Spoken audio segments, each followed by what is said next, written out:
In the spring of 1699, a man sat in a cell in Newgate Prison in London and wrote a letter to the most respected mind in England, begging for his life. The man's name was William Challoner. He was a counterfeiter, the most brilliant forger of his age, and he had been condemned to die. The mind he was writing to belonged to Isaac Newton.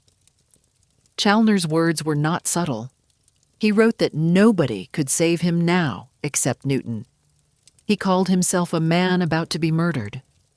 There were appeals to God, and there was the same plea made over and over for mercy from a man who had the power to grant it and chose not to. Newton received the letters. We know this because they survive, filed away in his papers with everything else he kept. And Newton did the one thing that, in this story, tells you almost everything.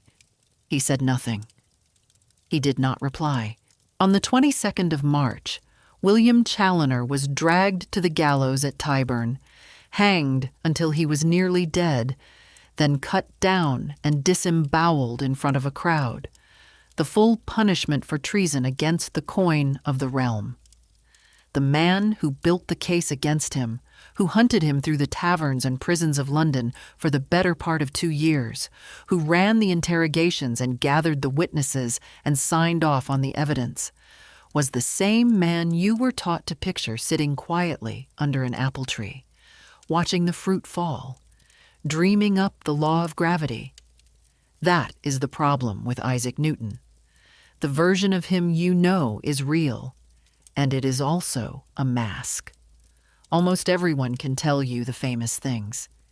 He discovered gravity. He invented calculus, or shared the invention.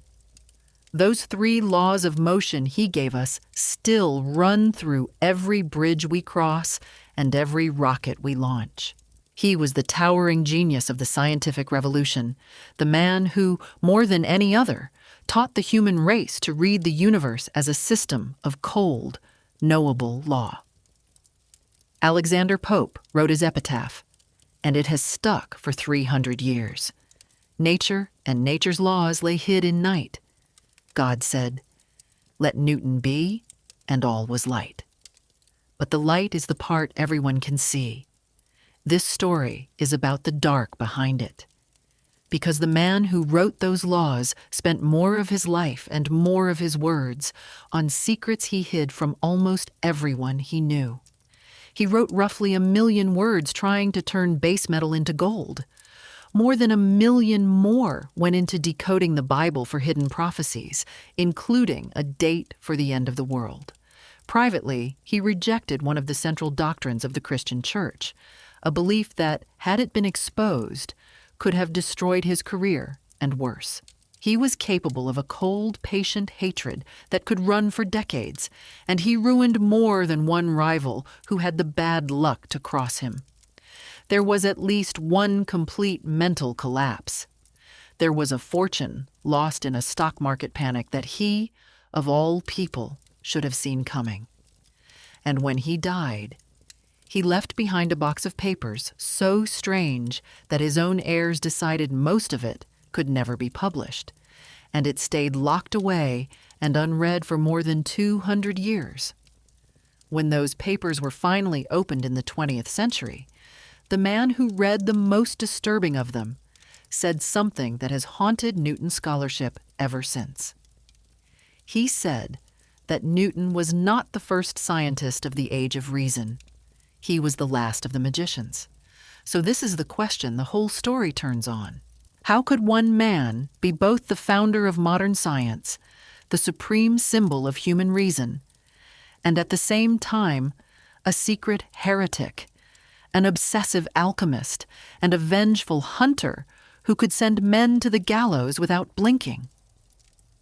Maybe the mask was the lie. Maybe the mask was the truth, and the real Isaac Newton was always the man hidden underneath it. To find out, you have to go back to the very beginning, to a small stone farmhouse in Lincolnshire, and to a child nobody expected to live through the night. Chapter 1. The Wounded Boy. He was born on Christmas Day, 1642, in a hamlet called Woolsthorpe, and his father was already 3 months dead. The elder Isaac Newton had been a farmer, prosperous and, by the family's own account, unable to read or write. He never saw his son. The boy who arrived that winter was so small and so premature that his mother, Hannah, said later he could have fit inside a quart mug, a little jug you could hold in one hand. Nobody thought he would survive.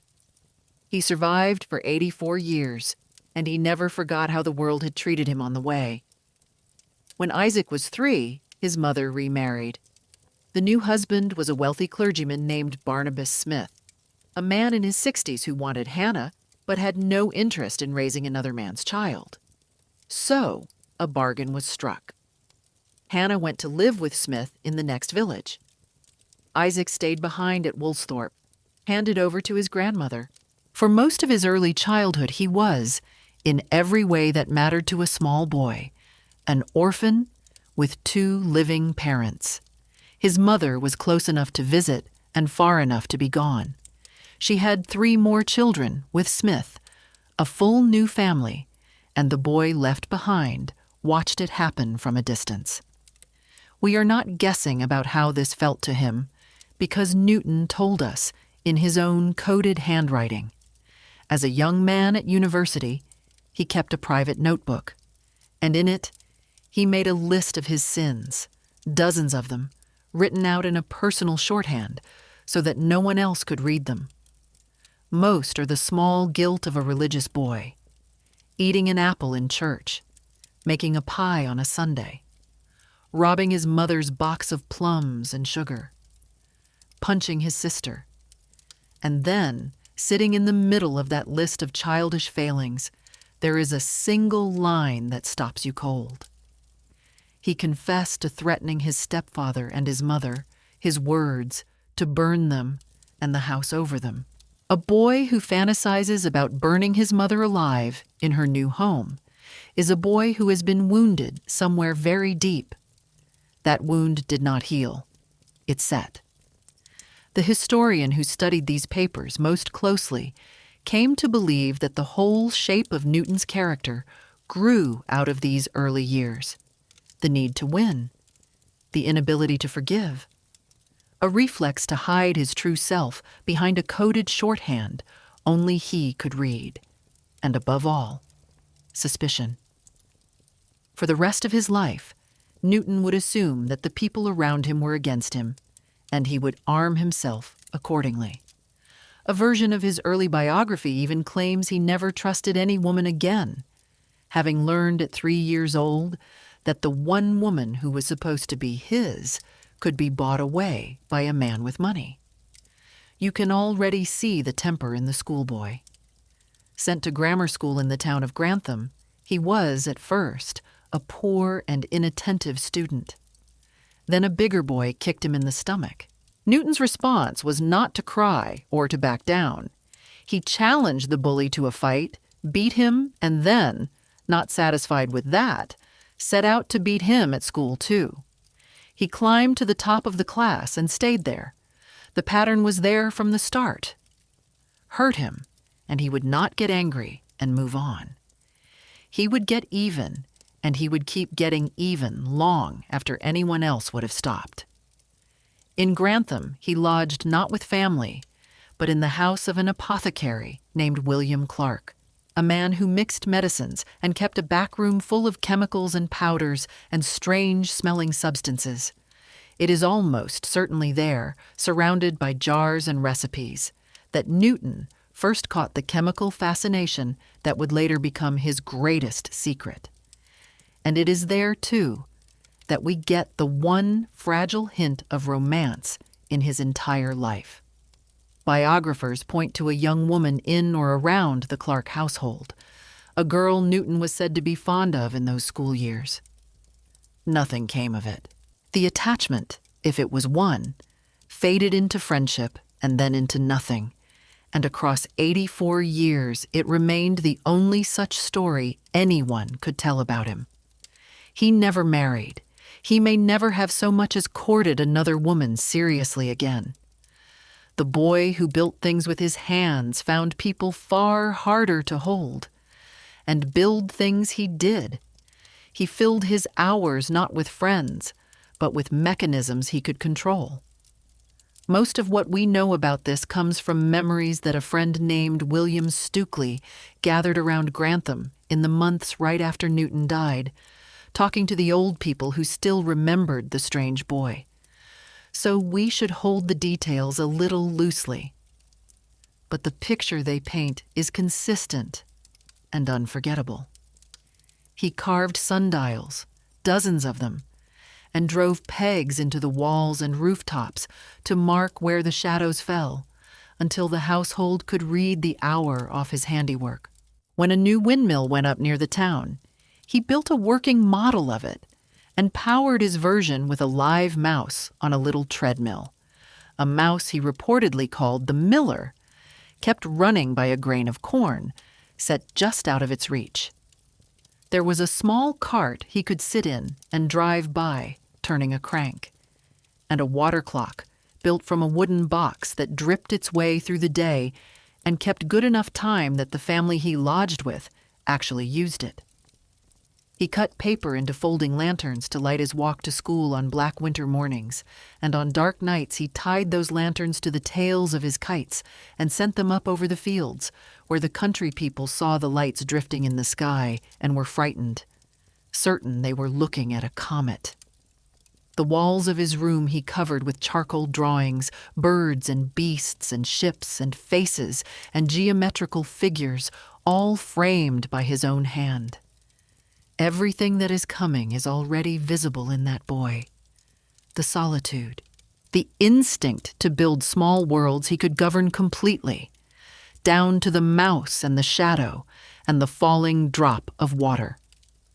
A false comet sent up into the night sky, and grown adults below it truly frightened, which you could almost read as a first small experiment in how easily people can be made to see what is not there. A child more at home with gears and light than with the people around him. His mother, when she finally came back into his life as a widow, wanted him to take over the farm. He was a disaster at it. He let the sheep wander into the neighbor's grain and sat reading under a hedge while the animals destroyed someone else's harvest. An uncle and a schoolmaster eventually persuaded Hannah that the boy was wasted on livestock. In 1661, at 18, Isaac Newton went up to the University of Cambridge. And this is where the first of his secrets appears, though it is a quiet one. He arrived at Trinity College as a subsizar, the lowest rank of student, paying his way by waiting on the wealthier young men, fetching their food, emptying their chamber pots. His mother, by then comfortably off, could have entered him as a proper gentleman commoner. For whatever reason, she did not. So the future Sir Isaac Newton began his Cambridge life as a servant. He did not forget that either. What he did at Cambridge was extraordinary, and he did almost all of it alone. The official curriculum was still built around Aristotle, a way of understanding the world that was nearly 2,000 years old. Newton dutifully started those books and then, in effect, abandoned them. He opened a fresh notebook and wrote a heading across it that doubled as a private manifesto. Plato is my friend. Aristotle is my friend.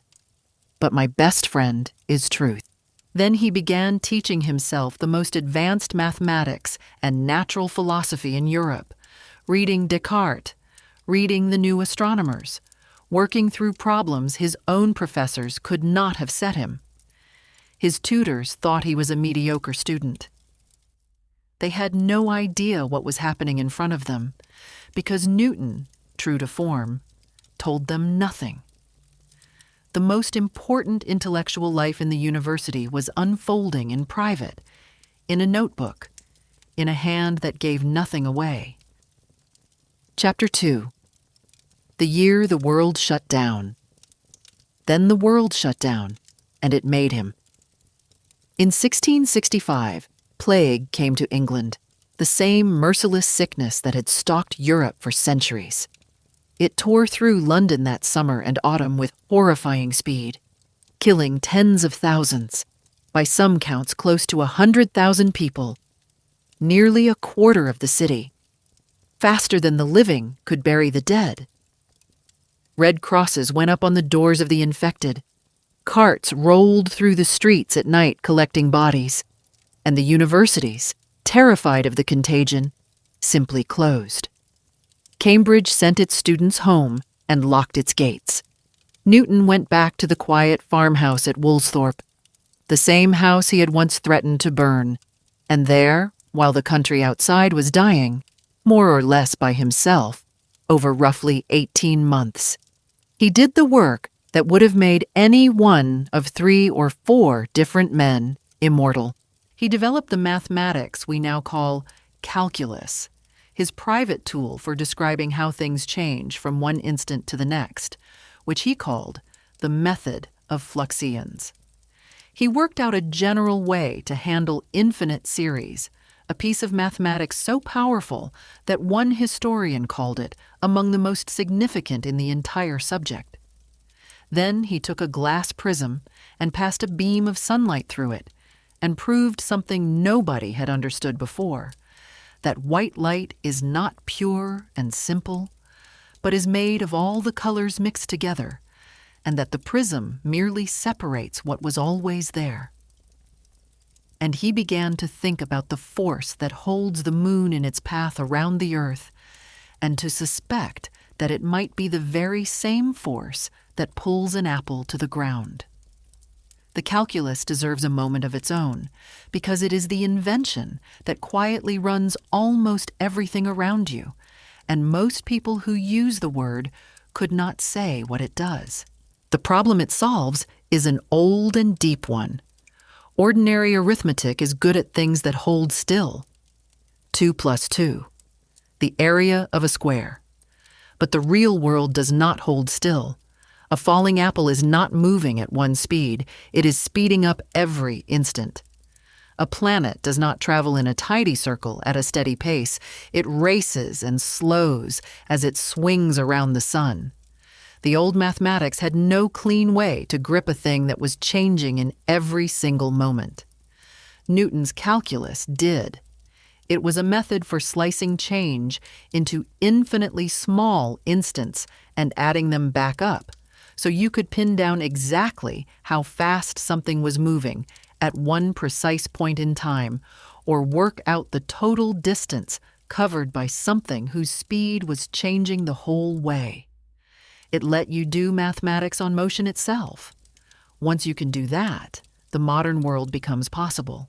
The path of a rocket, the flow of money through an economy, the spread of a disease, the strength of a bridge under load, the rise and fall of an electrical signal, all of it is the mathematics of change, and all of it traces back to what Newton worked out alone in that farmhouse, scribbling in a notebook he showed to no one. He was barely 23 years old. The apple is the one piece of this man's life everyone thinks they own, and most of what people believe about it is wrong. It did not fall on his head. That flourish came later, long after the fact. The apple itself, though, is probably real, in a quieter way. Late in his life, Newton told the story to several people, including a young friend named William Stukeley, who wrote it down, and including his own niece, who passed it to the writer Voltaire, which is largely how it spread across Europe. They were sitting in a garden, drinking tea under some apple trees, and Newton explained that the idea of gravitation had come to him in just such a setting, watching an apple fall and asking himself why it always fell straight down toward the center of the earth, and whether that same pull might reach all the way to the moon. There was no flash of magic in it, only a question asked by a young man with the mathematical power to chase the answer for the next 20 years. And this is still Newton's own account, told decades after the fact by a man who knew exactly how he wanted to be remembered. What matters more than the apple is what Newton did with everything he discovered in those plague years. He told no one. He published nothing. Instead, he went back to Cambridge, became a fellow, and then, at just 26, was made Lucasian Professor of Mathematics, one of the most senior posts in the university. And still he sat on the greatest mathematical discoveries of the century, working them over in private, sharing fragments with almost nobody.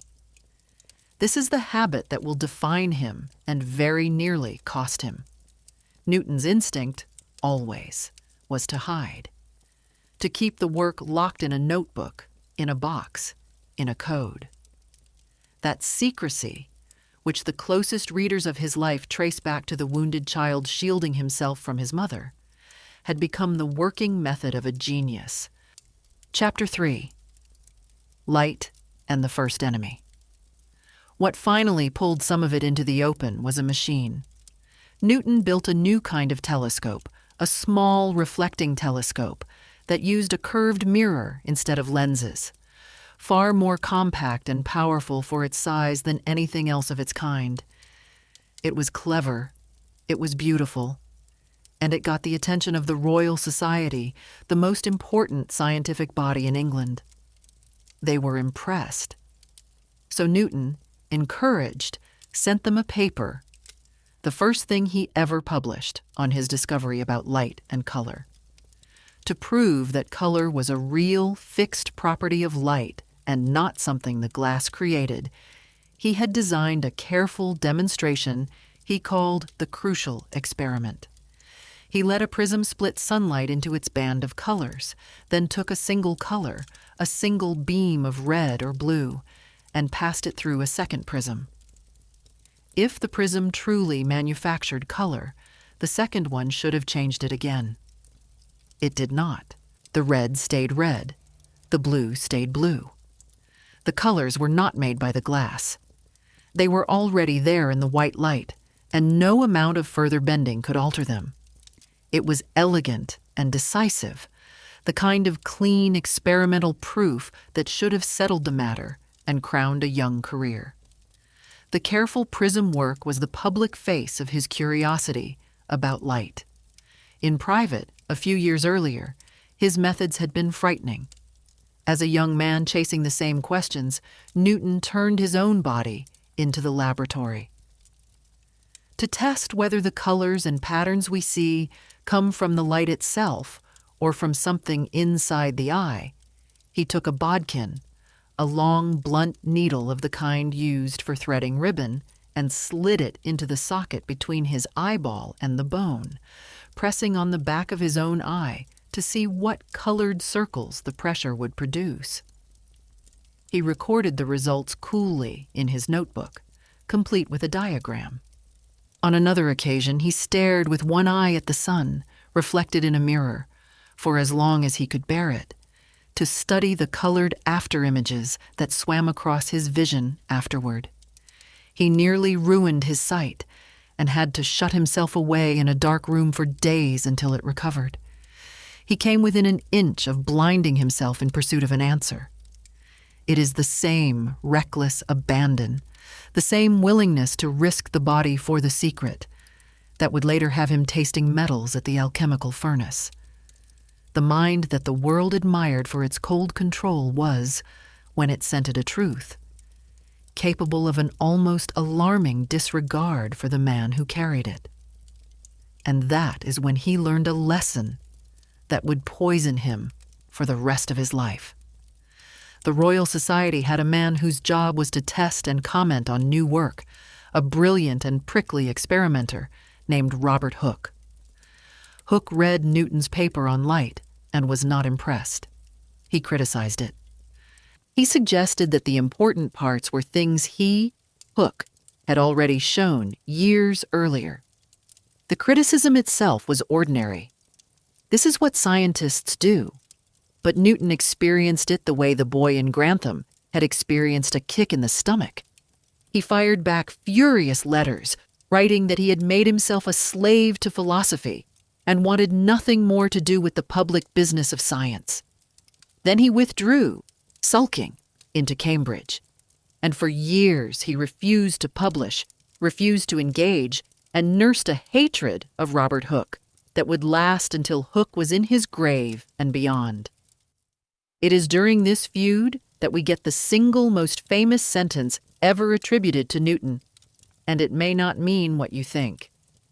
In a letter to Hooke, Newton wrote, with what looks like real humility, that if he had seen further than others, it was by standing on the shoulders of giants.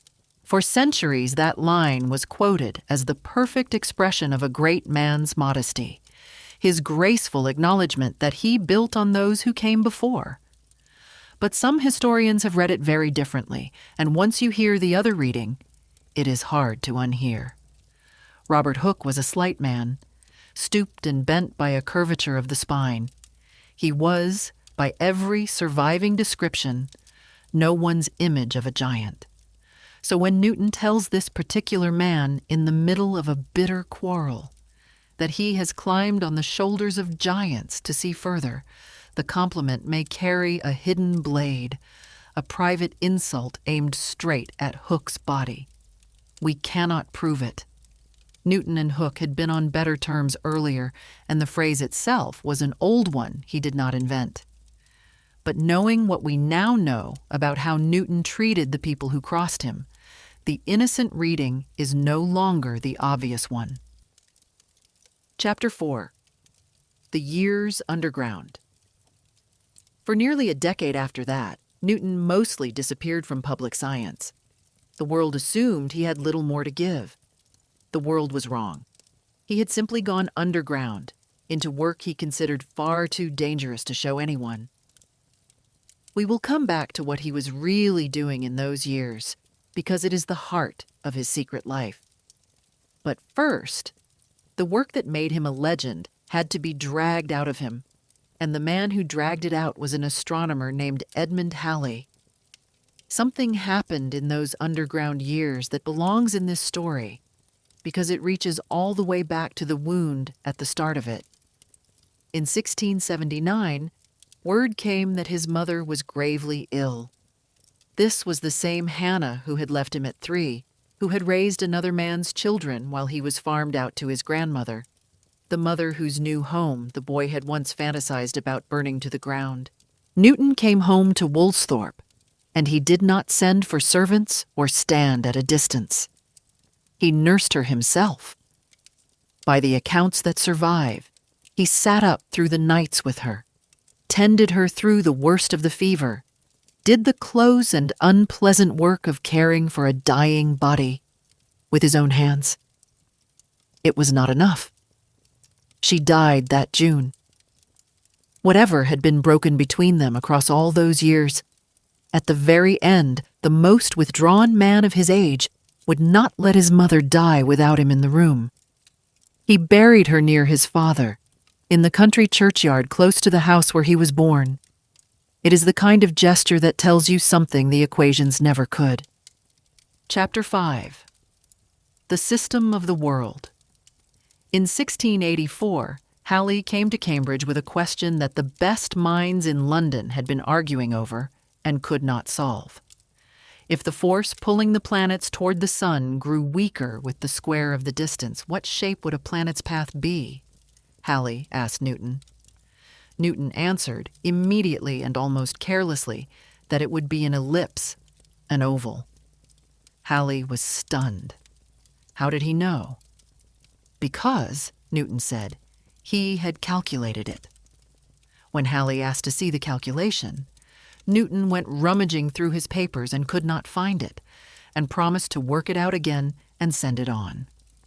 The deepest question in the science of the heavens, the one the cleverest men in the country were stuck on, and Newton had solved it years before, and then misplaced the answer like a grocery list.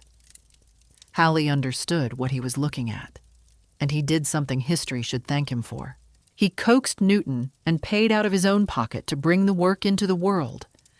What came out, after about 18 months of nearly inhuman concentration, was the Principia. The full title runs to Latin, The Mathematical Principles of Natural Philosophy, published in 1687. It is one of the most important books ever written by a human being. In it, Newton laid out his 3 laws of motion and his law of universal gravitation, and then proved that the same simple force that pulls an apple to the ground reaches across empty space to hold the moon to the earth and the earth to the sun, that it shapes the orbits of the planets and the paths of comets and the rise and fall of the tides, all of it governed by a single law you can write in one line. Strip away the mathematics, and this is what he had actually done. People had always assumed the heavens ran on different rules from the earth, that the sky was a separate and perfect place beyond all reach. Newton tore down that wall. He showed that there is one set of laws, and that it runs everywhere, in your kitchen and in the rings of Saturn, with no exceptions and no special cases. That is why it mattered then, and it is the reason it still matters now. It is the moment the universe became something a human being could calculate. When engineers send a spacecraft to slingshot around a planet 300 years later, they are still using his arithmetic.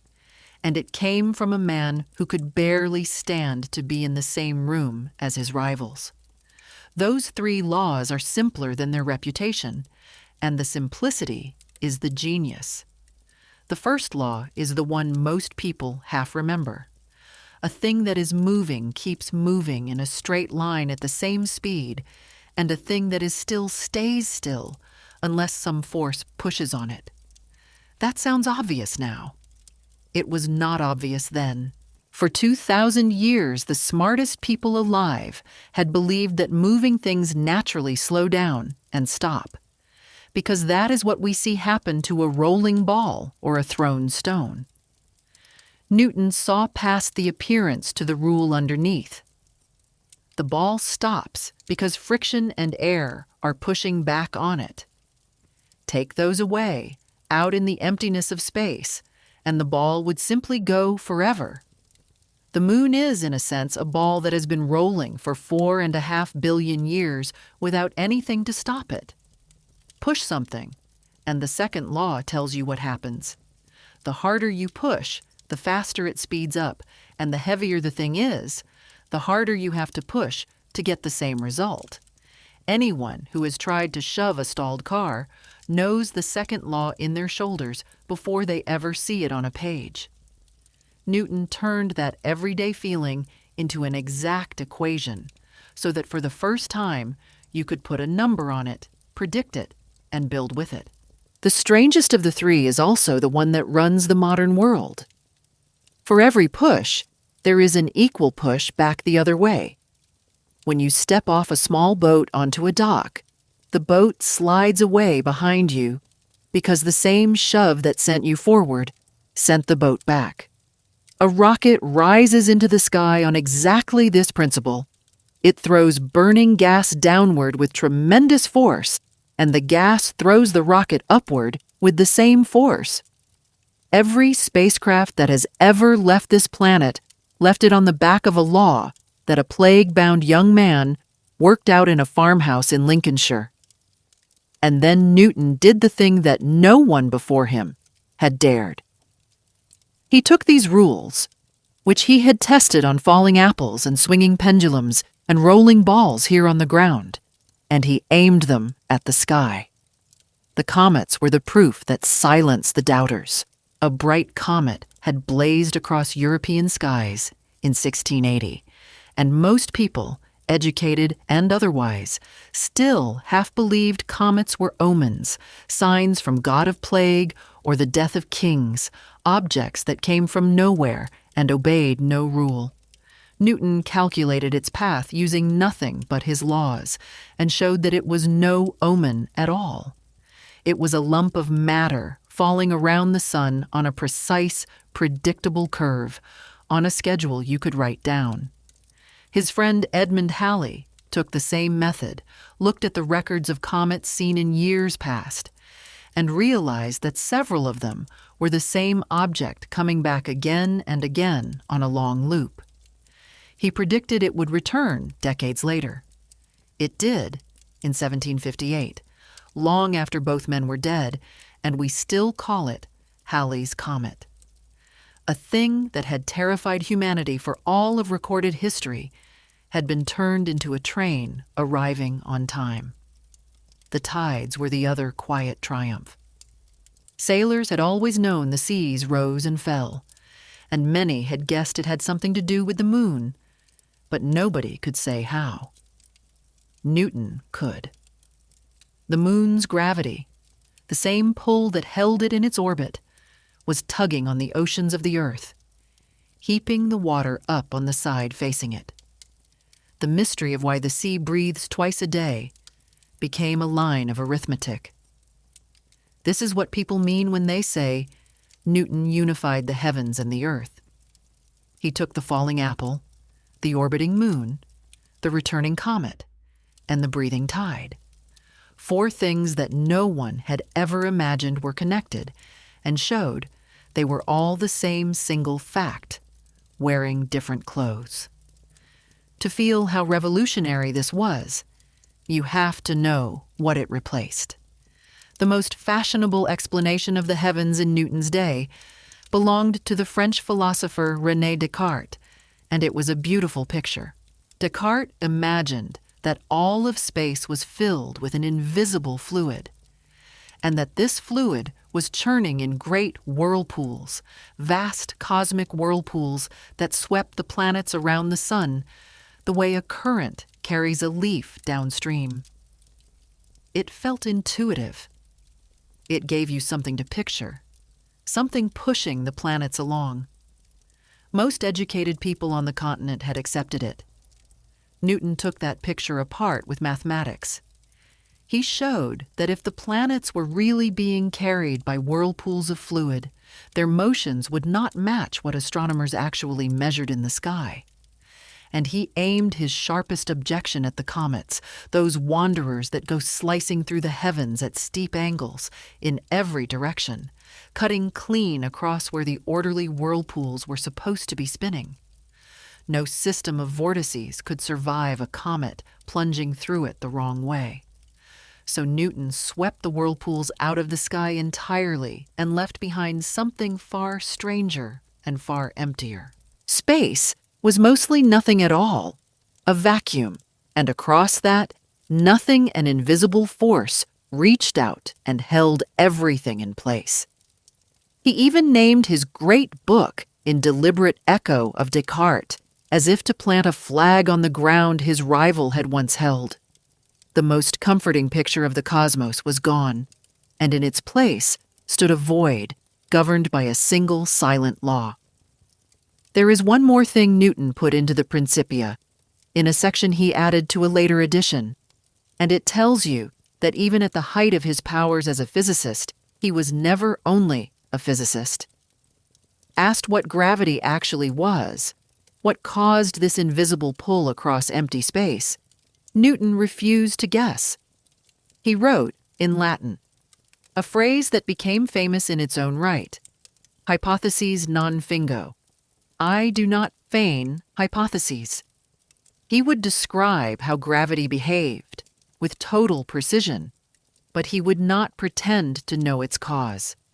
And then he wrote something a modern physics textbook would never contain. He argued that this whole magnificent system, the sun and the planets and the comets, moving in their ordered paths, could not have arranged itself. It could only be the work, in his words, of an intelligent and powerful being. To Newton, the laws were God's handwriting, never a substitute for him. The most rational book in the history of science ends by pointing past the equations to their author. That thread, the one running from the equations to their author, leads straight into his hidden life. Hooke, predictably, claimed his share of the glory. He pointed out, with some justice, that years earlier he had written to Newton suggesting that gravity might follow exactly this inverse square pattern. He wanted credit in the great book. Newton's reaction was vintage Newton. He did not argue the point graciously, and he did not ignore it. He went through the manuscript and systematically cut out nearly every mention of Hooke's name, scrubbing his rival out of the text wherever he could. The most important scientific book of the age became, among other things, an instrument of revenge. Chapter 6. The Secret Fire. And now we come to the part of Newton's life that almost no one saw, and that he intended no one ever would.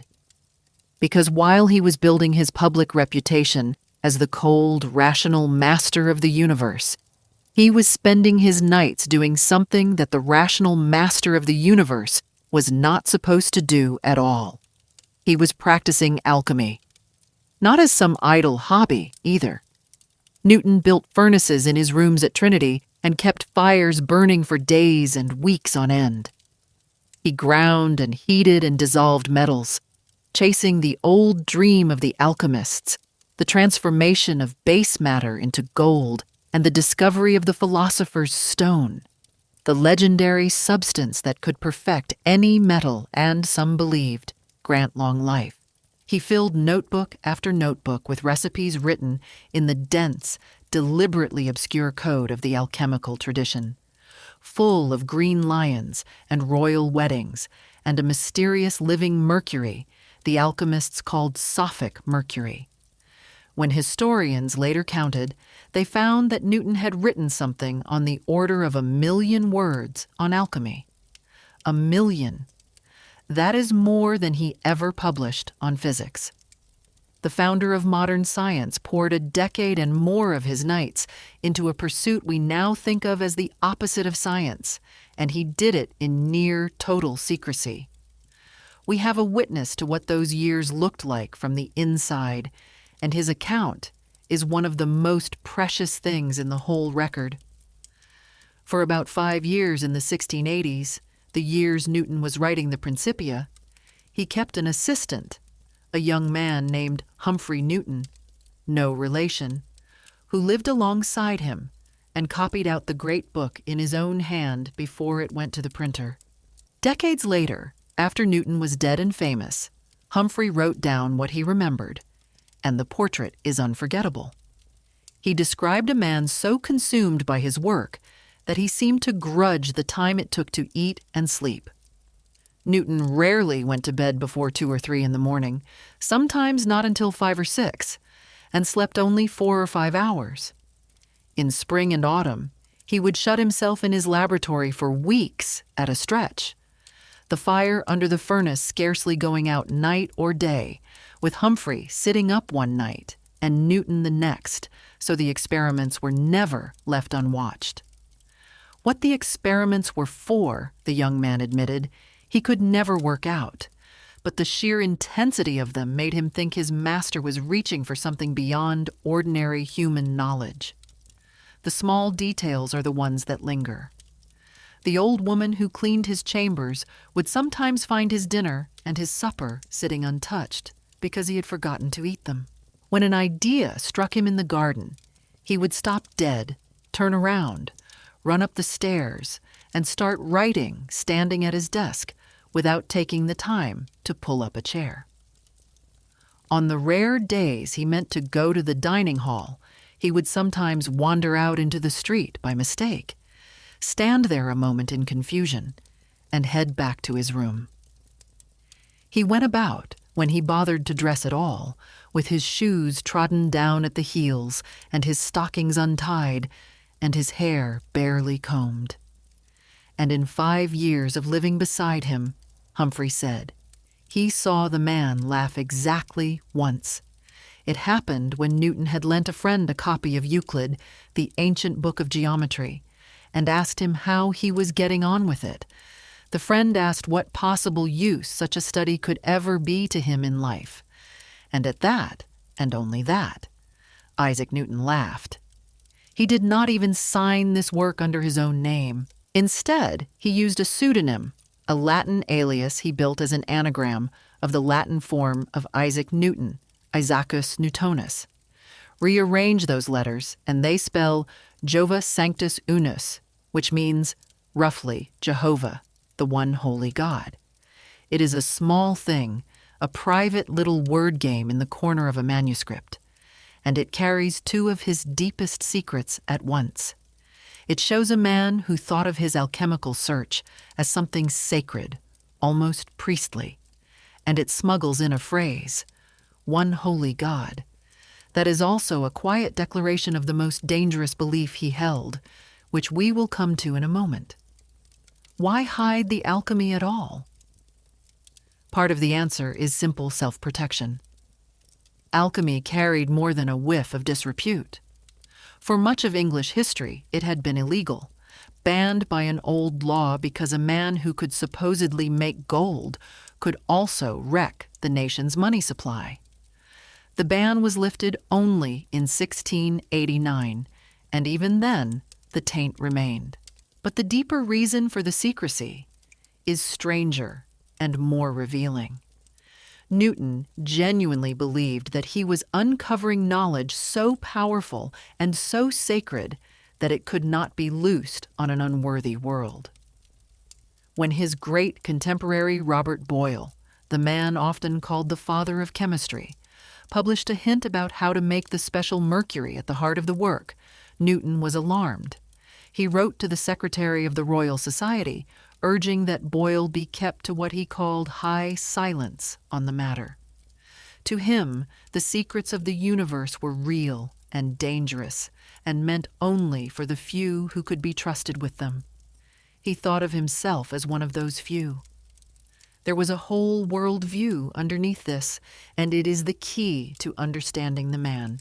Newton believed in something scholars call ancient wisdom, the idea that the first people, the patriarchs of the Bible, the sages of Egypt and Israel, had once possessed a complete and true understanding of the universe and of God, and that this perfect knowledge had been scattered and hidden inside myths and scriptures and alchemical riddles.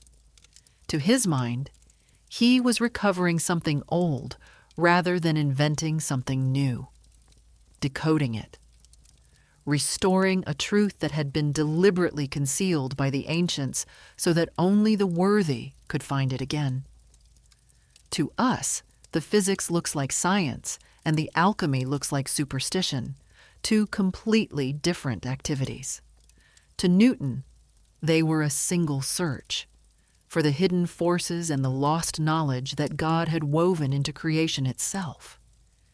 And there is a stranger possibility still, one that turns the whole picture upside down.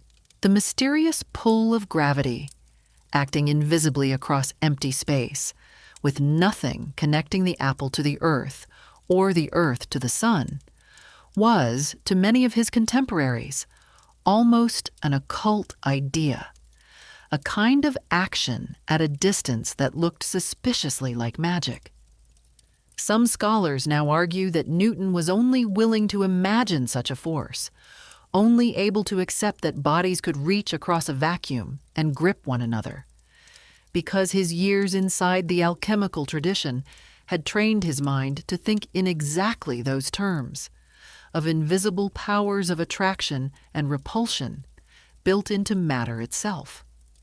If that is right, then the single greatest achievement of human reason grew directly out of the part of Newton that we would call unreason. In his mind, the magic and the mathematics belonged together, one mind looking at one God's universe through two windows. Chapter 7. The Forbidden God. And alchemy was not even his deepest secret.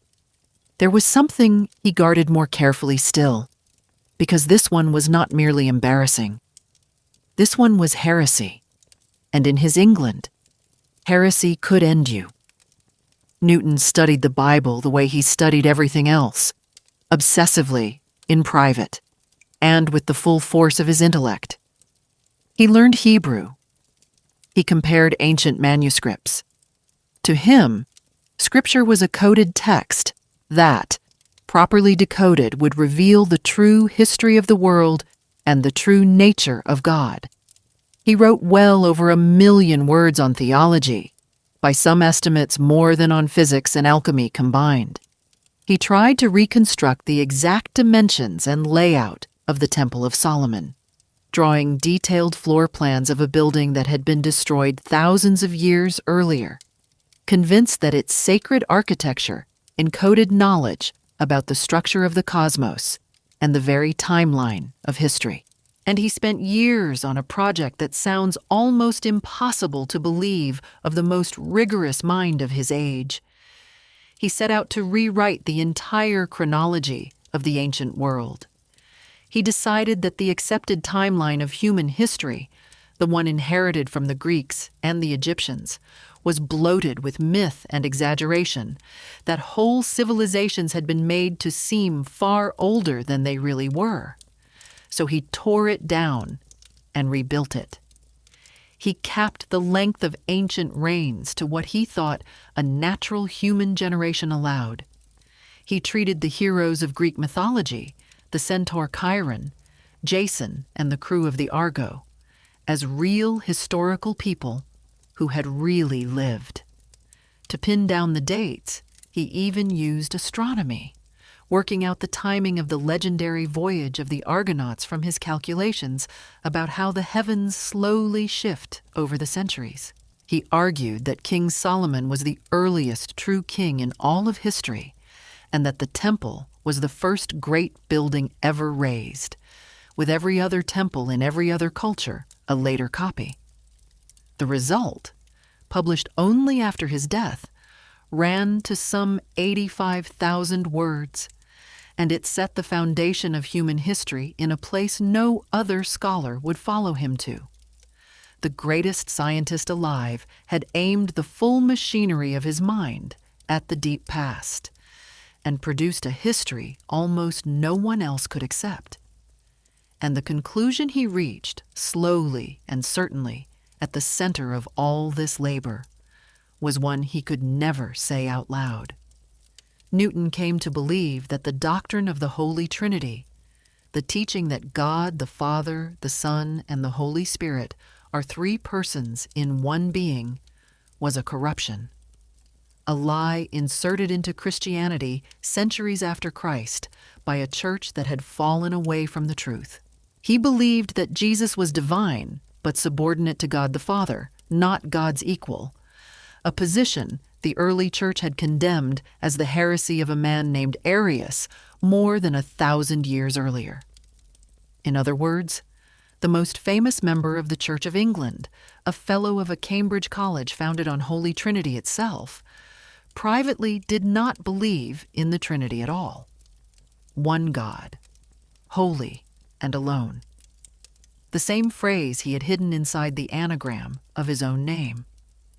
To understand why this was so explosive, set Newton aside for a moment and look more than 13 centuries back to the fight that made the Trinity official church law in the first place. In the early 4th century, a priest in Egypt named Arius argued that if God the Father had begotten the Son, then there must have been a time before the Son existed, which meant the Son could not be equal to the Father, could not be God in the same full sense. Against him stood a fierce young deacon named Athanasius, who insisted that Father and Son were of one and the same divine substance, co-eternal, equal. The argument tore the early church apart. In the year 325, the Emperor Constantine summoned the bishops to the town of Nicaea to settle it, and they sided with Athanasius. Arius was condemned, his books ordered burned, and the creed that came out of that meeting, the one millions still recite, was written in part to slam the door on him forever. For 1,300 years to be on the side of Arius was to be a heretic. Isaac Newton, reading his way back through the records in the privacy of his rooms, decided that Arius had been right and the whole victorious church had been wrong. And being Newton, he did not stop at believing it. He went looking for the evidence the way a detective works a crime scene, and he found what he thought was the smoking gun in the text of the Bible itself. He focused on two verses that were quoted everywhere as the clearest scriptural proof of the Trinity.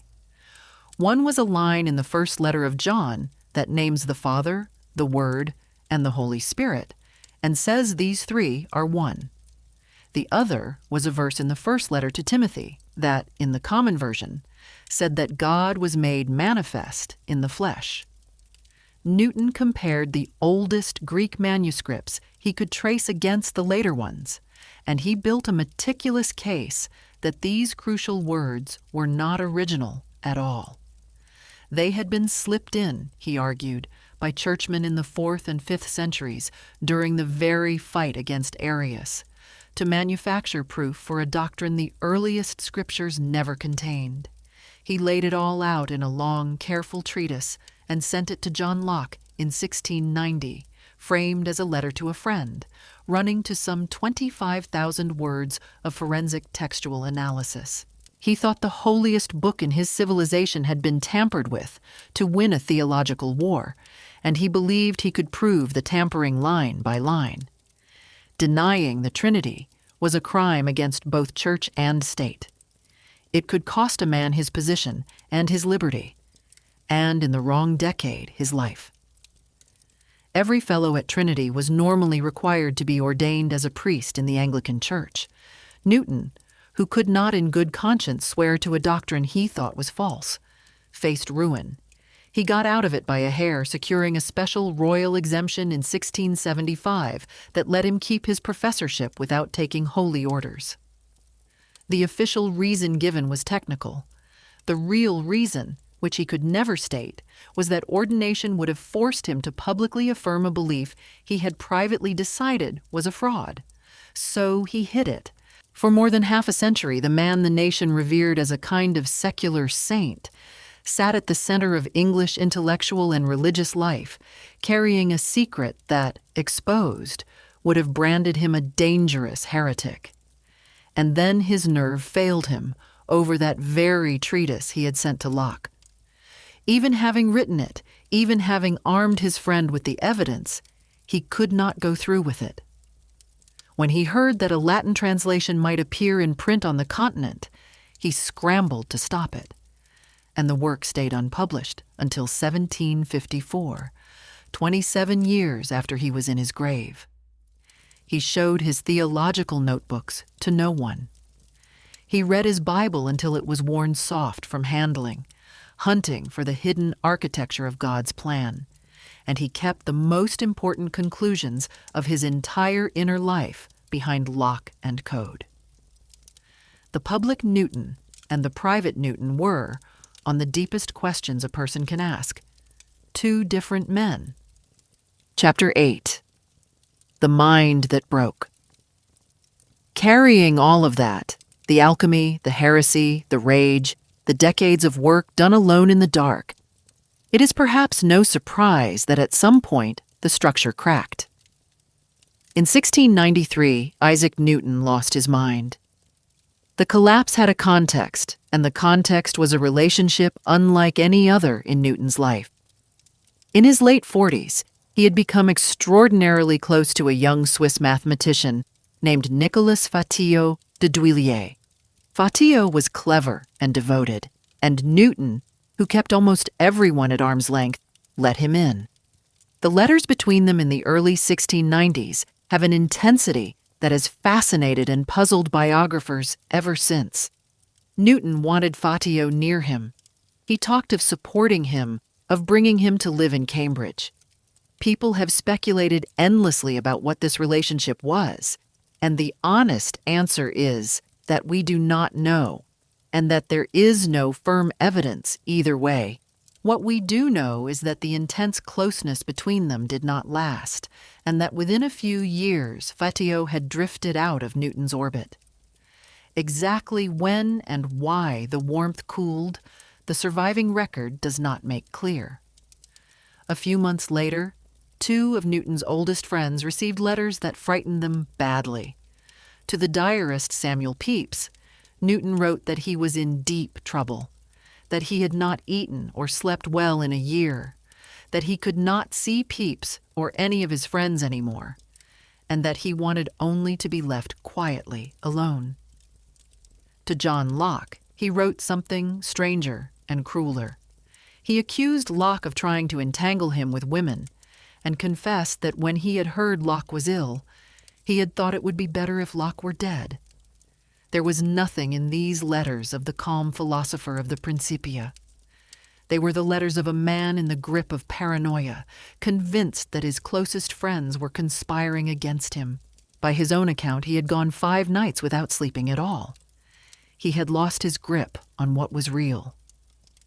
When a mutual acquaintance went to check on him, Newton seemed to recover his composure, and by the end of the year he was apologizing, blaming the letters on a disordered mind and a long stretch of sleeplessness and exhaustion. He pulled himself back together. But something had broken open, however briefly, and people have argued about the cause for 300 years. Some say it was simple overwork, the cost of a mind that never rested. Others point to the loss of Fatio, a grief he had no idea how to handle. And a few have looked instead at the furnaces, because one detail links the secret laboratory to the breakdown in a deeply unsettling way. Newton, in his alchemical work, routinely tasted the substances he was working with. He recorded the flavors of metals on his tongue, including mercury, which he handled and heated constantly for years. Mercury is a poison. It attacks the nervous system. Its victims suffer tremors, insomnia, memory loss, and exactly the kind of paranoid delusion Newton described in 1693. The conviction that everyone around you is out to get you. Centuries later, when scientists obtained samples of Newton's surviving hair and analyzed them, they found mercury at levels far above what a normal person carries, along with other metals from his experiments. It is not proof. People recover from breakdowns for many reasons. But it is hard to look at a man who spent years swallowing traces of mercury and then suffered exactly the symptoms of mercury poisoning and call it pure coincidence. The pursuit he kept most secret may have been quietly poisoning the most famous brain in Europe. Whatever the cause, the breakdown marked the end of an era. Newton emerged from it a changed man, and he made a decision that would have seemed impossible for the reclusive genius of Cambridge. He left. He gave up the quiet rooms and the furnaces and the endless private study, and he moved to London to take a government job, running the nation's money. And in that job, the world finally got to see what Isaac Newton's character looked like when it was pointed not at the cosmos, but at human beings. Chapter 9. The King's Money. The job was at the Royal Mint, inside the Tower of London. He arrived in 1696 as Warden of the Mint, a post that had been handed to him as a favor by a powerful friend in the government, Charles Montague, and that was widely understood to be a comfortable sinecure, a title with a salary, and almost no real work. Newton had not done a single thing the easy way in his life, and he was not about to start. He treated the job like an experiment. England's coinage was in crisis. The old silver coins, hammered out by hand, had been clipped and shaved at the edges for years until they were worth far less than their face value, and counterfeiters were flooding the country with fakes. The government had decided to recall the entire silver coinage and mint it all over again. A colossal undertaking known as the Great Recoinage. Newton threw himself into it with the same ferocity he had once aimed at the orbit of the moon. He measured everything, from how much coal a furnace burned to how long the men and horses could last before they tired. He calculated the most efficient possible pace and then drove the mint to hit it, with workers laboring from 4 a.m. until midnight. Before he arrived, the mint struggled to strike 15,000 coins in a week. Under Newton, it was soon turning out 50,000. In a few years, his mint struck more new silver money than England had produced in the previous 3 decades, and reminted the wealth of an entire kingdom. It is hard to overstate how badly the money had rotted. The silver coins in people's pockets were supposed to be worth their weight in silver, but for decades people had been quietly shaving slivers off the edges of every coin that passed through their hands, melting the shavings down and selling them. Over time, so much had been clipped away that many coins were worth a fraction of what they claimed, and nobody could be sure what a shilling was actually worth anymore. Trade slowed, prices wobbled. People hoarded the good coins and tried to palm off the bad ones, and the whole system of trust that money depends on was coming apart at exactly the moment England needed money most, in the middle of a long and expensive war with France. The decision to call in every silver coin and strike the entire currency fresh was one of the largest financial operations the country had ever attempted, and getting it wrong could have wrecked the economy. This was the machine Newton was handed and was expected to mostly leave alone. Counterfeiting was treason, punishable by death, and as warden, Newton was responsible for catching and prosecuting the counterfeiters. He did not delegate it. He became, in effect, England's first scientific detective.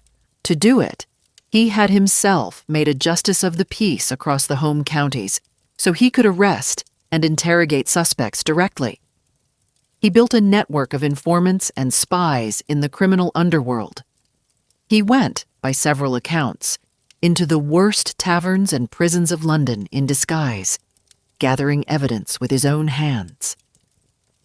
Between the summer of 1698 and the end of 1699, he personally conducted well over 100 interrogations of witnesses, informers, and suspects, many of them in the filth of Newgate Prison.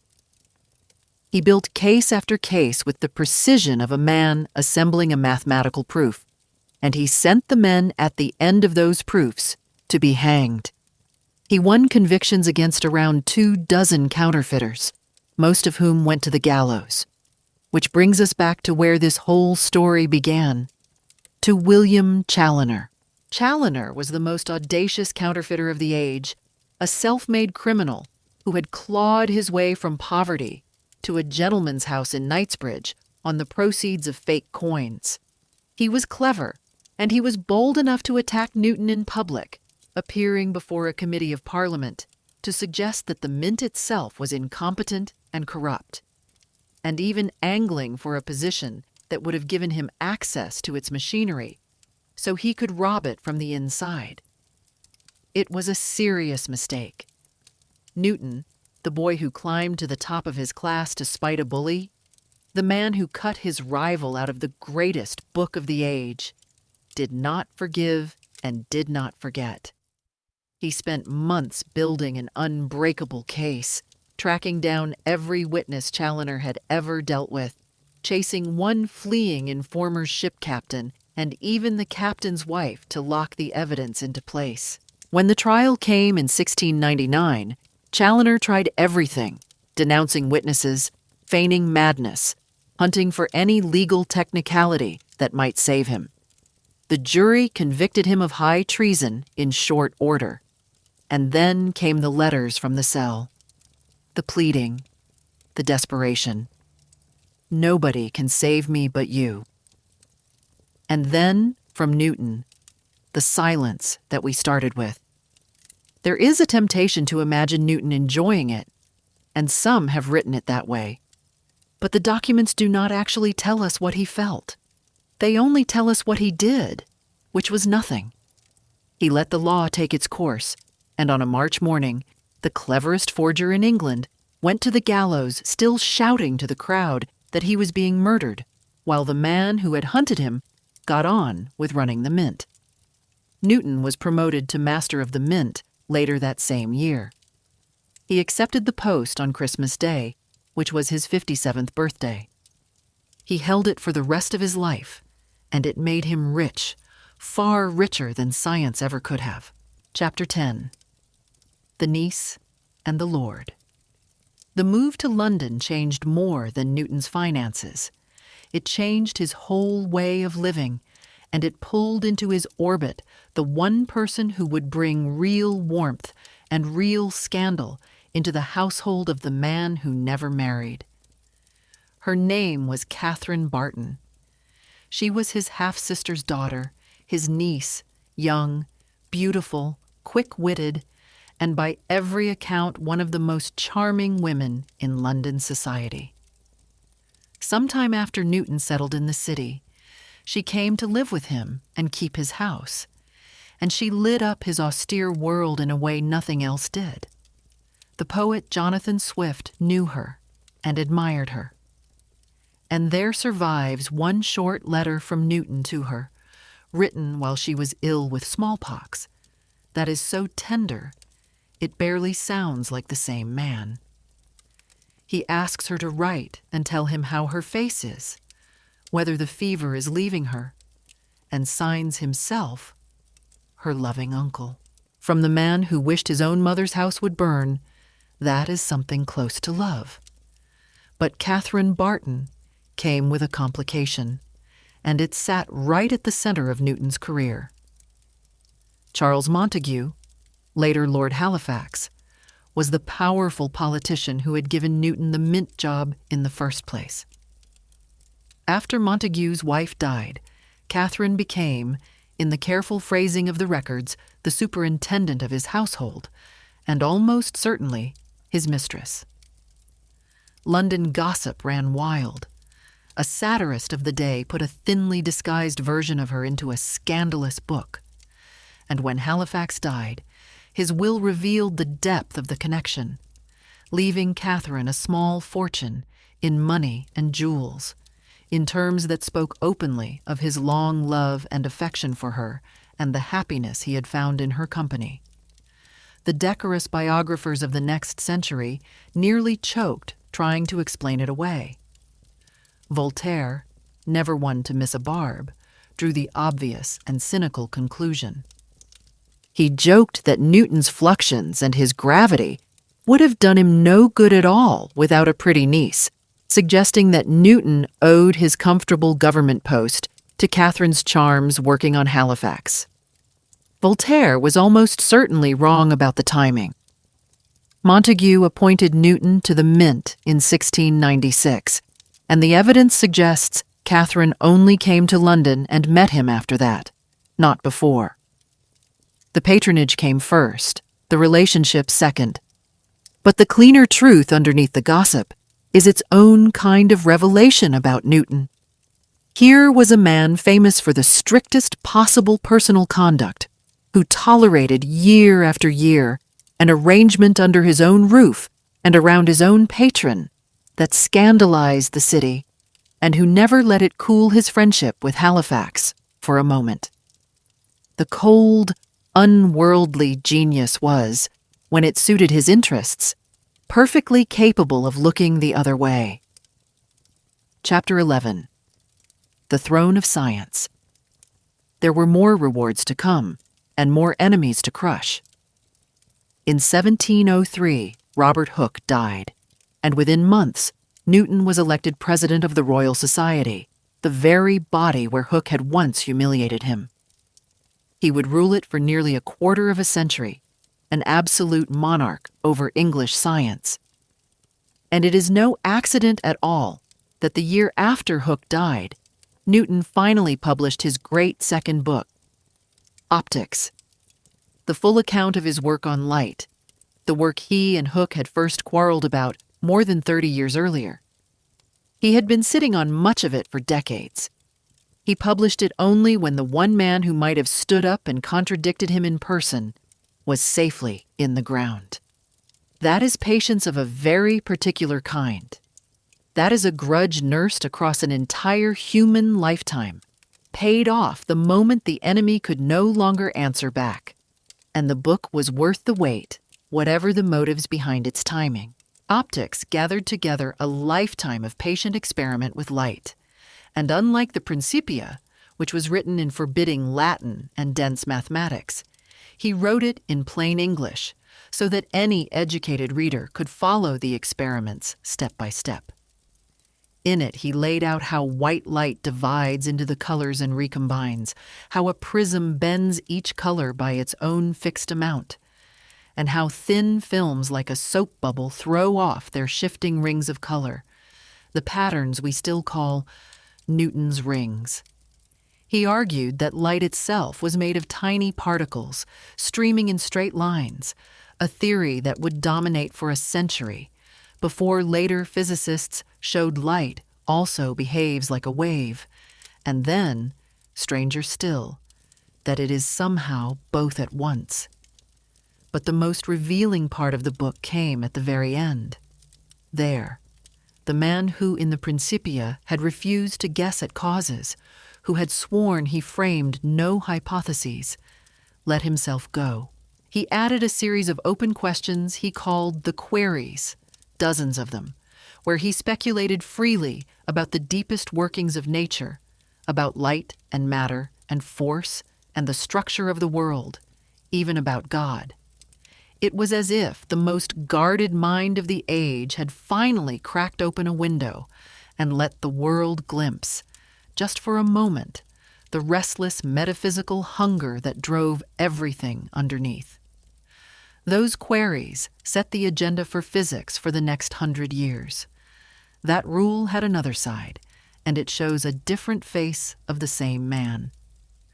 The Royal Society Newton inherited was a somewhat sleepy and disorganized club, short of money and short of direction. Newton ran it like a man who had spent 4 years squeezing efficiency out of the mint. He attended faithfully, week after week, and presided from the chair with a gravity that nobody dared interrupt. He brought in regular live experiments to give the meetings real scientific content, demanded standards, tightened the finances, and moved the society into proper premises of its own. Under him, it became a serious institution, the unquestioned center of English science, and a great deal of what it became because he willed it. That is the constructive face of his control. But the same iron grip that organized the society also bent it to his purposes whenever his interests were at stake. The committee that judged the dispute with Leibniz answered to him. The pressure that forced Flamsteed's observations into print came from his chair. He decided who rose and who was frozen out, whose work was praised and whose was quietly buried. For more than 20 years, to cross Isaac Newton inside English science was to lose, because he held the institution itself in his hand. He had spent his whole life building private kingdoms he alone controlled, the notebook and the laboratory and the boxes of secret papers. The Royal Society was the one kingdom that was public, and he ruled it exactly the same way. It is often said that Newton, as president of the Royal Society, had Robert Hooke's portrait destroyed or quietly lost, which would explain why, alone among the great scientists of his era, Hooke has no confirmed likeness, no face that has come down to us. It is a powerful story, and it fits everything else we know about how Newton treated his enemies. But the evidence is thin. The society moved buildings during Newton's presidency, and Hooke's portrait, if it ever clearly existed, may simply have been lost in the move. We cannot pin it on Newton. What we can say is that Hooke's reputation was buried for 2 centuries, painted as a bitter, dishonest, second-rate figure, and that a great deal of that picture traces back to the people around Newton. Whether or not he destroyed the image, he helped destroy the man, and Hooke was not the only one. There is a third feud in Newton's life, less famous than the war with Hooke, but uglier in some ways, because in it, Newton used the full machinery of his power to crush a man who had done nothing wrong except guard his own work too jealously. The man was John Flamsteed, the first astronomer royal, the keeper of the new observatory at Greenwich. Flamsteed had spent decades making the most accurate measurements of the stars and the moon ever taken, and Newton needed that data badly. To perfect his theory of the moon's motion, the hardest unsolved problem in his physics, he had to have Flamsteed's observations. Flamsteed, a careful and prickly perfectionist, refused to release them until they were complete and checked, which by his standards might take years more. Newton would not wait. As president of the Royal Society, with the backing of the Crown, he pushed and pushed for Flamsteed's life's work to be published, whether Flamsteed liked it or not, arguing that a public servant's observations belonged to the public. When Flamsteed kept stalling, Newton got hold of his rough, unfinished data and handed it to Edmund Halley, Flamsteed's bitter rival, to edit and prepare for the press. In 1712, it was printed against Flamsteed's furious objections, an incomplete version of his star catalogue, padded out with a preface that openly attacked him. Flamsteed was humiliated, his unfinished work exposed to the world under his own name, with his enemies' fingerprints all over it. He got his revenge in the only way left to him. When the political winds shifted and a new king came to the throne, Flamsteed managed to get hold of most of the printed copies, around 300 of them, carried them out to Greenwich, and burned them in a great bonfire. And by one account, he watched them burn with joy. The relationship between the two greatest scientific institutions in England, the Royal Society and the Royal Observatory, never recovered while Newton lived. Then there was the last and largest war of his life, fought against a man who was, intellectually, his only true equal. The German philosopher and mathematician Gottfried Wilhelm Leibniz had, working entirely independently, developed his own version of calculus, and he published his first. Newton had developed his earlier but kept it locked away, secret, in the old habit that had cost him so much before. The two systems were different in notation. Most of the symbols we still use in calculus today are Leibniz's, not Newton's, which tells you something about who actually shared his work with the world. But by the early 1700s, the question of who had really invented calculus first had become a matter of national pride, England against the continent, and it turned vicious. What Newton did next will sound familiar. When the dispute reached the Royal Society, Leibniz appealed to that body for a fair and impartial hearing. The Royal Society's president was Isaac Newton. Newton appointed the committee that would investigate the question, and he stocked it with his own supporters. The committee produced a report that found, unsurprisingly, in Newton's favor, and cast doubt on whether Leibniz had invented anything at all. And one small detail captures the whole man. The report that judged the dispute between Newton and Leibniz was, we now know, largely written by Newton himself. He drafted the verdict in his own case, published it under the Society's name, and then, anonymously, wrote a glowing review of his own anonymous report. He controlled the accusation, the evidence, the judge, the jury, and the press coverage. Leibniz died in 1716 with his reputation under a cloud Newton had helped create, and he died poor, in relative disgrace, attended by almost no one.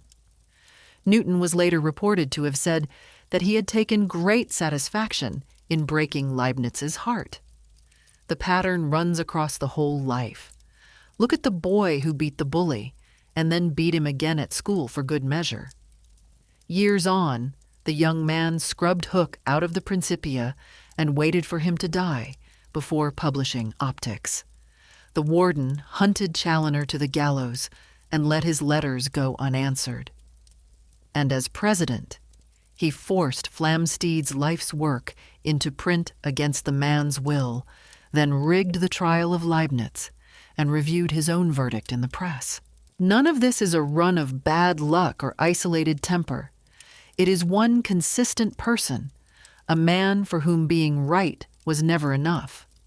The other side had to be defeated, completely, and if possible erased from memory. The same furnace that drove him to read the universe more deeply than anyone before him also burned everyone who stood between him and his own certainty. Chapter 12. Sir Isaac and the Madness of People. In 1705, Queen Anne knighted him.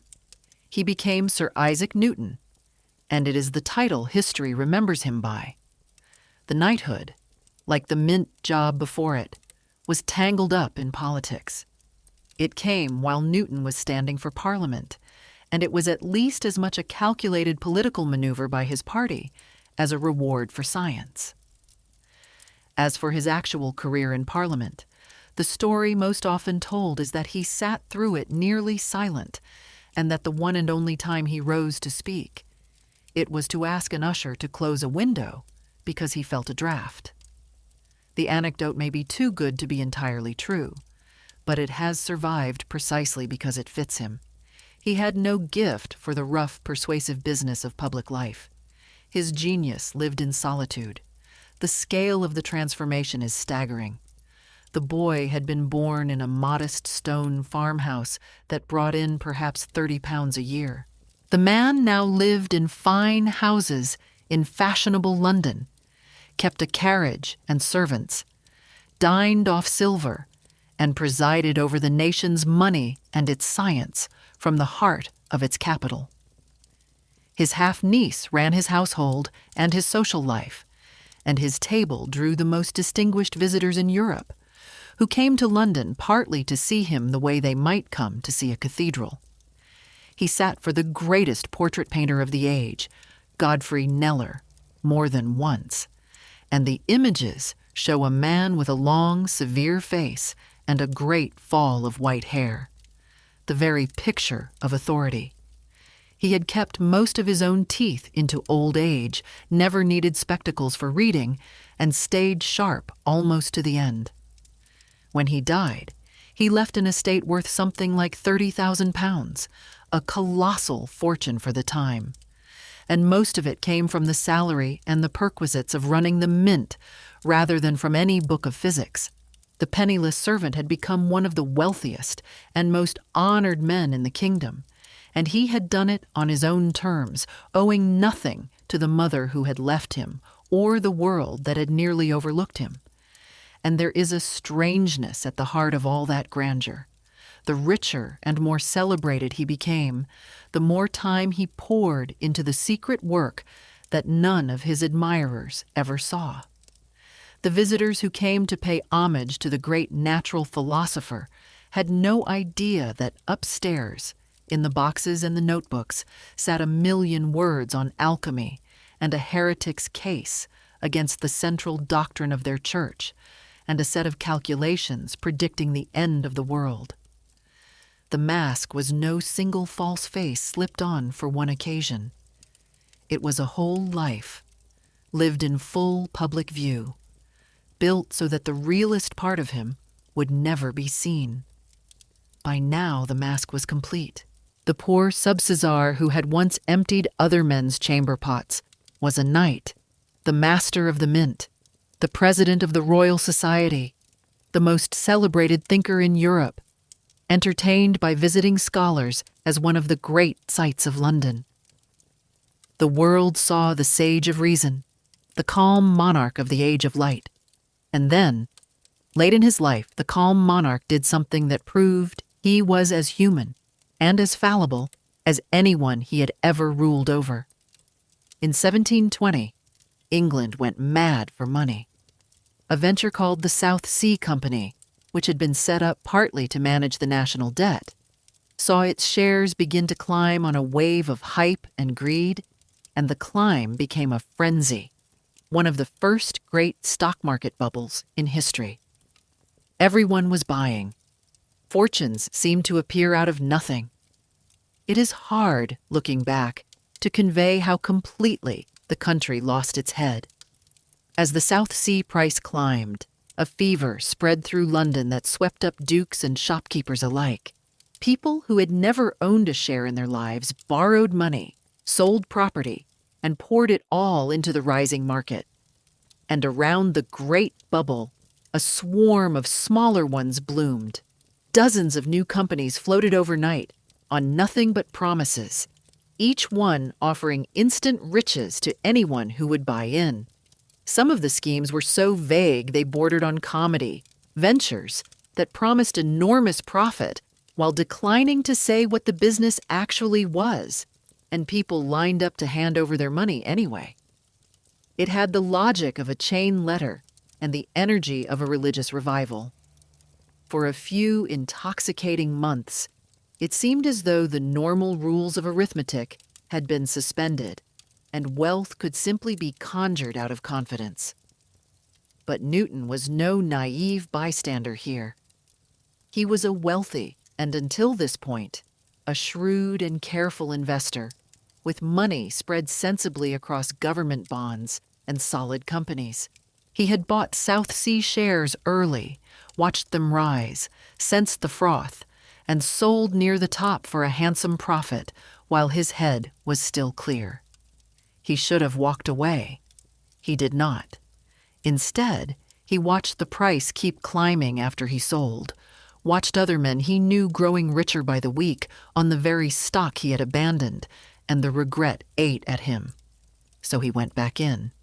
He bought again, near the peak, and then bought still more, pouring in far more money than he had ever risked before. And then, in the autumn of 1720, the bubble burst. The price collapsed.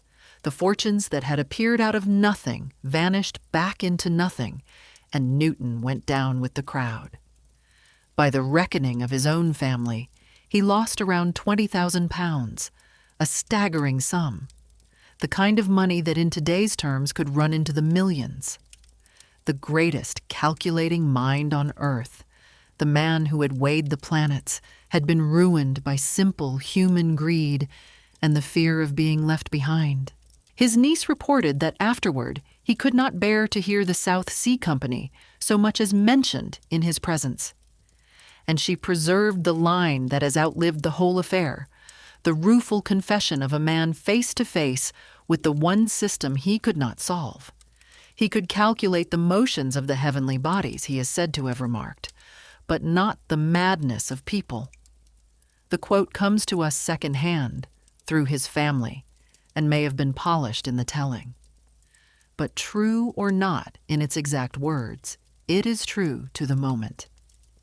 Newton had spent his life proving that nature obeyed exact and unbreakable law. Human beings, he discovered the hard way, obeyed nothing of the kind.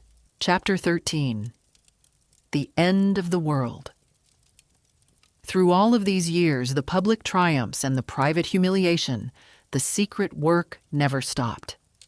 The alchemy and the theology continued behind closed doors, as they always had. And at some point in the middle of all of it, the founder of modern science sat down and did the single most startling thing in this entire story. He calculated the end of the world. He did it the way a man of his century did such things, by treating the prophecies in the books of Daniel and Revelation as a coded chronology, applying an old principle that a single day mentioned in prophecy stands for a full year in real history. He worked from the year 800, when Charlemagne was crowned, and in Newton's reading, the corruption of the church was sealed, and he added the prophetic span he had decoded, 1,260 years. The sum pointed to a date, the year 2060. It is easy to make this sound more lurid than it was, and dishonest to do so. What Newton had in mind was stranger and quieter than fire raining from the sky. He read the prophecies as pointing to a great transformation, the collapse of a corrupt religious order and the return of Christ, after which would come a long age of peace. And he was deeply scornful of the cranks who were forever announcing that the world would end next Tuesday. He wrote that he had fixed the date down for the opposite of the usual reason, to shame the fanciful men who kept dragging the sacred prophecies into disrepute, the ones forever announcing doom and then watching the day pass. In his own mind, he was being the careful one, the rigorous one, applying method to Scripture exactly as he applied it to the heavens. But strip away the qualifications and the fact remains stark and strange. The man who taught the world to calculate the orbits of comets also sat down and calculated, from the Bible, the date when the world as we know it would end. To him, there was no contradiction in any of it. It was the same mind reading the same God's handwriting in two different books, the book of nature and the book of prophecy, and refusing to publish a word of the second. And none of it ever saw print. Not in his lifetime, not for a long time after. The chronology, the prophecy, the case against the Trinity, every line of the alchemy, all of it stayed in the boxes, in the code, in the private dark where it had always lived. The most documented great mind in history kept the part he cared about most completely hidden, even as the statues went up and the honors piled on. Chapter 14. The Last Sacrament. The body that had carried that restless mind for 8 decades finally began to fail him. In his last years, Newton was troubled by a stone in his bladder, an agonizing condition in an age with no real treatment for it, along with gout and the other indignities of great age. He gave up rich food and lived mostly on broth and vegetables and fruit. For the country air, he moved out to the village of Kensington, then on the western edge of London, and his health steadied enough that he kept working, helping to prepare a 3rd edition of the Principia, still refining the great book more than 30 years after it first appeared. Admirers and scientists and curious visitors still came to look at him. The living monument, England's sage. Behind the public face was a frail old man in real pain, and he bore it, by the accounts of those around him, with a composure that surprised them. In late February of 1727, against the advice of anyone who loved him, Newton insisted on going into London to preside one more time over a meeting of the Royal Society he had ruled for nearly a quarter of a century. The trip and the effort wrecked what was left of his strength. He came back to Kensington worse, and the physicians who examined him concluded that the stone would kill him and that there was nothing to be done. He suffered terribly in those last days, sweating through wave after wave of pain. And yet in his lucid stretches, he could still read the newspaper and hold a long conversation. It was somewhere in this final stretch, with the end clearly coming, that the last and most revealing scene of his life took place. And on the 20th of March, 1727, Sir Isaac Newton died in London, aged 84. There is one last secret in the manner of his death, and it is the quietest and most telling of all. As he lay dying, a priest of the Church of England offered him the sacrament, the final rite of the faith he had served in public his entire life. Newton refused it. At the very end, with nothing left to lose and nothing left to protect, the most famous Anglican in England declined the central ritual of the Anglican Church. The heretic kept faith with his own hidden convictions to the last. One God, holy and alone, the secret he had carried since he was a young man, the phrase he had buried inside the letters of his own name. Not long after he turned the priest away, he slipped out of consciousness, and he did not come back. He died in the small hours of the morning. The public farewell, by contrast, was magnificent. His body lay in state in Westminster Abbey for 8 days. He was given a funeral fit for a king, his coffin carried by the Lord Chancellor, 2 dukes, and 3 earls, with the scientists of the Royal Society following behind.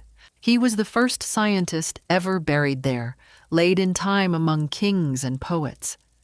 Among the crowd of mourners, very possibly, stood the young French writer Voltaire, who would go back to the continent and spend years turning Newton into the patron saint of reason for all of Europe. It was Voltaire who reported one more intimate detail, which he said he had from those who attended Newton at the end, that in his whole long life, Newton had never been with a woman, that he had died, in his 80s, as chaste as he had been born.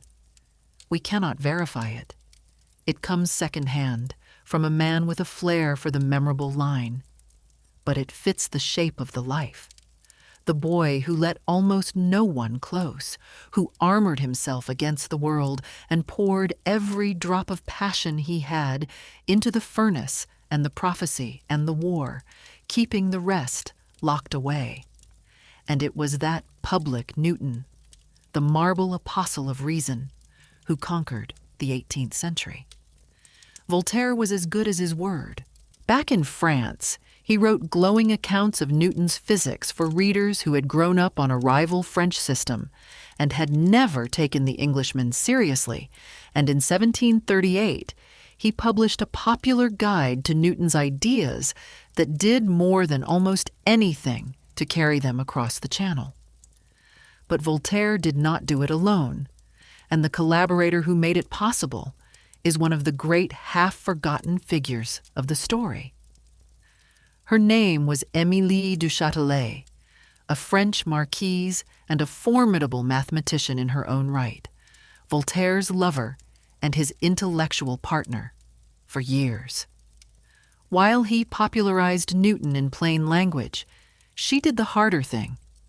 She translated the entire Principia out of its dense Latin into French, with her own commentary explaining the mathematics, working herself to exhaustion to finish it while pregnant and afraid she would not survive the birth. She was right to be afraid. In 1749, days after the child came, she died, and her translation was published a decade later. It is still the standard French version of the Principia to this day. The man who had hidden everything was now being broadcast to the world by the very people he would never meet. His cold equations warmed into a creed, his name turned into a banner for an entire age that called itself the Age of Light. The irony sits right at the center of it all. The more brilliantly his admirers built the statue, the further they stood from the man inside it. They were crowning him the high priest of pure reason at the exact moment when the truest record of who he had been was being sealed away in chests and codes that would stay closed for 200 years. Near the end, Newton is said to have offered his own verdict on his life, and whether or not the words are exactly his, they are the truest thing anyone said about him. He compared himself to a boy playing on the seashore, now and then delighted to find a smoother pebble or a prettier shell than usual, while the whole great ocean of truth lay undiscovered before him. He knew. The man who had explained more of the universe than anyone in history understood, better than his worshippers ever would, how little of the ocean he had actually touched. Chapter 15. The last of the magicians. His relatives inherited the boxes. His niece, Catherine, by then married and respectable, and her husband took charge of the papers. And when they opened them and began to read, they found the other Newton, the alchemist, and the heretic, and the writer of prophecy, and they were alarmed. Most of it was judged unfit to print, dangerous to the great man's memory, a stain on the marble saint the nation was busy building. The science was published and celebrated.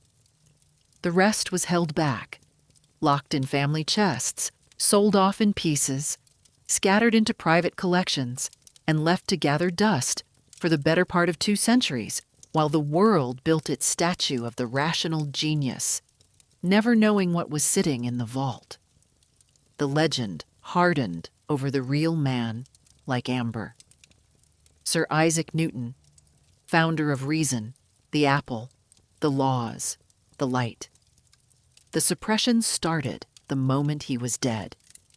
The Royal Society sent a man named Thomas Pellet to go through the mountain of paper and decide what could be published.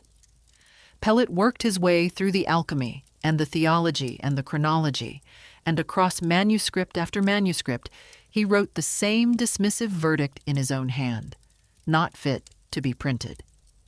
That phrase, scrawled by a minor functionary in 1727, effectively decided what the world would be allowed to know about Isaac Newton for the next 2 centuries. The science could be celebrated. The rest was an embarrassment to be buried. And buried it stayed. The papers passed down through the family of Catherine Barton's descendants, the Earls of Portsmouth, sitting in a country house for generations. In the 1870s, the family offered them to the University of Cambridge, and the university went through them, kept the mathematical and scientific papers, and handed the alchemy and the theology back as worthless and unscientific, beneath the dignity of the great man's memory. The strangest material, the alchemy and the theology and the prophecy, stayed in private hands until 1936. In that year, with the family short of money, the collection was put up for auction at Sotheby's in London, and it was sold off cheaply, in lots, to a scattering of buyers who barely understood what they were holding. Some lots went for a few pounds. The crowd had no idea it was watching the unsealing of the real Isaac Newton. One of the buyers was the economist John Maynard Keynes, a brilliant and curious man who started acquiring the oddest of the documents almost by accident, and then could not stop. He chased the scattered lots across the years, swapping and bargaining like a treasure hunter, gradually reassembling about half of the collection that had been broken up that day.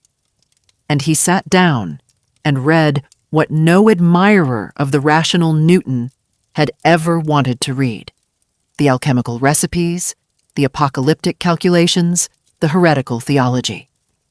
What he found changed how he understood the most famous scientist who ever lived. Far from idle hobbies of a great mind, relaxing between equations, this was, in many ways, the center of Newton's existence, more important to Newton himself than the physics that had made him immortal. The founder of the Age of Reason had been, in the privacy of his own locked rooms, something far older and far stranger. The numbers alone tell the story. When scholars finally weighed the whole archive, they found that Isaac Newton had left behind something on the order of 10 million words of private writing. 10 million. Of that staggering total, only a slim fraction was the mathematics and physics that made him a god of science. Roughly a tenth was alchemy. A far larger share was theology and prophecy and the rewriting of ancient history. Even his personal library tells the same tale: more shelves given to religion and alchemy than to mathematics, physics, and astronomy combined. The 2 short books that built the modern world, the Principia and the Optics, sit on top of a mountain of secret writing many times their size. We carved a statue out of the smallest part of him and threw the rest in a box. The man himself spent the bulk of his waking life on the work we decided to forget. And so Keynes wrote the line that hangs over everything we have just traced, the verdict on a man who hid his true self for 84 years, and very nearly forever. Newton, he wrote, was not the first of the Age of Reason. He was the last of the magicians. Keynes later gave his Newton papers to Cambridge.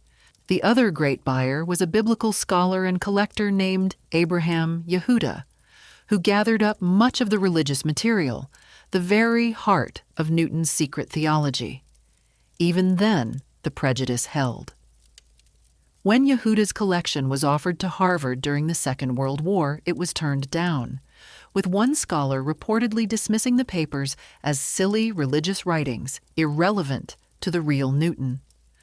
So the manuscripts traveled further still, and some of the most important of them, including the very pages with the date 2060 on them, ended up thousands of miles from Woolsthorpe, in a library in Jerusalem, where Newton's secret reckoning of the end of days now sits behind glass for anyone to come and see. In our own century, scholars have finally begun the slow work of reading all of it, line by line, decoding the man who spent his life decoding everything else. So return, one final time, to that cell in Newgate, to the man begging for his life, and to the silence on the other end. We started this story thinking we knew who was in that silence. The gentle genius, the calm master of the apple and the law. We end it knowing it was someone else entirely, a wounded, secretive man, as vengeful as he was brilliant, who saw the cosmos and the scripture and the alchemist's fire as one single locked door and spent his life trying every key he could cut, trusting almost no one with what he found behind it. The light he gave the world was real, and it still falls on everything we build.